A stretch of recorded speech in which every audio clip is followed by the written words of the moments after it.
బులెటిన్లో మరో breaking news చూస్తున్నాం. విజయవాడలోని ఇంద్రకీలాద్రికి భక్తులు పోటెత్తారు. ఈ రోజు నుంచి డిసెంబర్ 15వ తేదీ వరకు భవానీ దీక్ష విరమణలు కొనసాగనున్నాయి. ప్రతి ఏడాది భవానీల సంఖ్య పెరుగుతూ ఉంది. ఇరుముడులకు సమర్పించేందుకు 3 హోమగుండాలను ఏర్పాటు చేశారు. 41 రోజుల పాటు నియమ నిబంధనలు పాటిస్తూ భవానీ మాలాధారణ చేసిన వారికి ప్రత్యేక క్యూ లైన్లు, వెయిటింగ్ హాల్స్, అదనపు పార్కింగ్, 19 ప్రసాదం కౌంటర్లను అధికారులు ఏర్పాటు చేశారు. రాష్ట్రం నలుమూలల నుంచే కాకుండా తెలంగాణ, తమిళనాడు, కర్ణాటక, ఒడిశా రాష్ట్రాల నుంచి 7 లక్షల మంది భక్తులు వస్తారని అధికారులు అంచనా వేస్తున్నారు.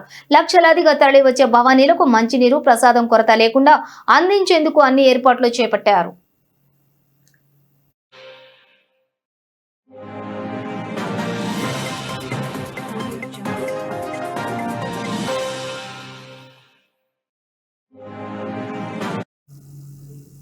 ఇక 950 మంది క్షురకులు, 4000 మంది పోలీస్ సిబ్బంది, 370+ సీసీటీవీ కెమెరాలతోటి భద్రతను పటిష్టం చేశారు. అన్ని అర్జిత సేవలు డిసెంబర్ 11 నుంచి 16 వరకు నిలిపివేసినట్లుగా ఆలయ అధికారులు ప్రకటించారు. గిరిదక్షిణ మార్గంపై వివరాలను అందించేందుకు భవానీ దీక్ష 2025 మొబైల్ యాప్ను కూడా ఏర్పాటు చేశారు. 9 కిలోమీటర్ల మేర గిరిదక్షిణ కొనసాగుతుందని చెప్పి సామాన్య భక్తుడికి పెద్దపీఠం వేస్తూ అన్ని లైన్లను కూడా ఉచిత క్యూ లైన్లుగా అధికారులు మార్చేశారు.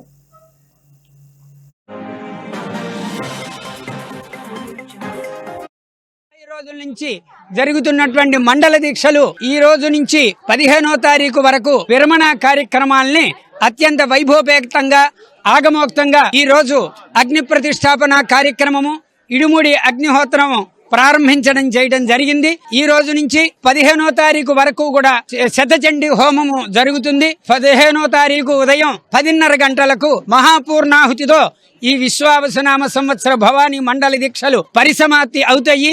ఎంతమంది భక్తులు వచ్చినా వారికి అన్ని సకల సౌకర్యాలు ఇక్కడ దేవస్థానం నుంచి కల్పించడం జరిగింది. అన్ని చోట్ల కూడా మంచి హెల్ప్ డెస్క్లు పెట్టున్నాము. భక్తులు ఏ వైపు నుంచి వచ్చినా ఇక్కడ స్టార్టింగ్ లోనే మా అధికారులందరూ కూడా ఉన్నారు. భవానీ భక్తులకు చిన్న ఇది లేకుండా, వారికి ఎటువంటి అసౌకర్యం లేకుండా మంచిగా సౌకర్యాలు ఎక్కడ చూసినా నీళ్లు కావచ్చు, క్యూ లైన్ కావచ్చు, టాయిలెట్స్ కావచ్చు, వారికి సేద తీర్చుకోవడానికి ఆ యొక్క షామియానాస్ కావచ్చు, లడ్డూ ప్రసాదం కావచ్చు, అన్న ప్రసాదం కావచ్చు, అన్ని రకాలుగా దేవస్థానం తరపున చేశాము. ఎంతమంది ఎన్ని లక్షల మంది వచ్చినా కూడా ఈ 5 రోజులు 6 రోజులు మేము అన్నిటికీ సిద్ధంగా ఉన్నాం. ప్రసాదాలు గాని, లడ్డూలు గాని, వాళ్ళకి దర్శనం క్యూ జరగడానికి గాని, మరి ఎక్కడ కూడా లైటింగ్ గాని, వాళ్ళకి ఘాట్లో అన్ని ఏర్పాట్లు, స్నానాలకు గాని, మరి అలాగే చాలా ఎక్కువ మందిని పెట్టి తలనీళ్ళు ఇచ్చే వాళ్ళకి కూడా అన్ని ఏర్పాట్లు సుమారు 4-5 ఘాట్లు అన్ని రెడీగా ఎక్సెస్ గా పెట్టి ఉంచాం. నిరంతరం ఈ 5 రోజులు మేమంతా కూడా మా పాలక మండలి సభ్యులు, ఈవోలు అందరితో కలుపుకుని మేము ఆఫీసులంతా కూడా వెరిఫై చేస్తున్నారు. ఈ రోజుల నుంచి జరుగుతున్నటువంటి